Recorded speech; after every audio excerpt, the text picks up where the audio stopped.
The tensions between China and Taiwan are increasing. A strike carrier group is heading into the South China Sea. Reason for the heightened tensions is a possible visit of Nancy Pelosi to the island nation. Welcome to a Dark New World Compact report.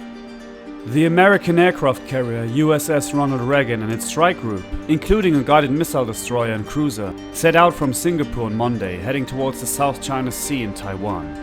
This deployment, possibly linked to the planned visit by US House Speaker Nancy Pelosi to Taiwan, greatly heightens US military and political tensions with China, which threatens to trigger a potential escalation in the dispute over the island in the South China Sea. President Biden and his Chinese counterpart Xi Jinping had a phone conversation about tensions over Taiwan, according to the White House, as part of a call on a number of issues that lasted over the 2 hours on Thursday. For decades, the US has officially maintained strategic ambiguity about Taiwan's independence, keeping up a friendly relationship with the island without formal diplomatic relations. Pelosi's visit would anger the Chinese government.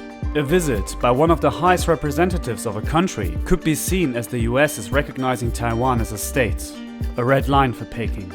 It would be the highest level delegation from the United States in 25 years. China has warned it would take resolute and forceful measures if Pelosi follows through with the visit.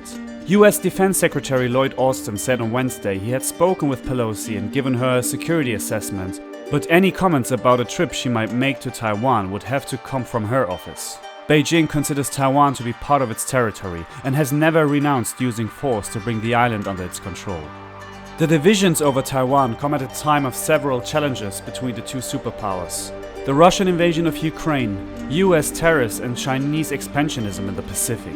The White House has been pressed about the possible Pelosi trip for weeks. The problem is, the conflict between the US and China is one of a kind in which no side can afford to look weak. The Biden administration cannot pedal back now. And if the visit is happening, Peking has to react in some form. The tensions are rising, and the frequency of events like these are getting more numerous in the last years. This unsolved conflict can threaten the peace in Southeast Asia and in the rest of the world. If China is actually capable to conduct a beach landing and to take the island is unclear. The important headline here is, at least for me, that yet again two world leaders are facing off each other and the stage for conflict is ready. Even if nothing happens, the trend is pointing towards conflict, and it will be unclear if the world can handle that. The next years will probably see even more tensions in the region, as both the US and China fight for the Pacific. If you want to get an overview how the next 3 years will look like, then check out this video here. And if you want to know how the situation in Europe looks like, then the video on the right is for you. And if you want to support me, then check out my Patreon, link down below. My name is Dennis, thank you for watching and goodbye.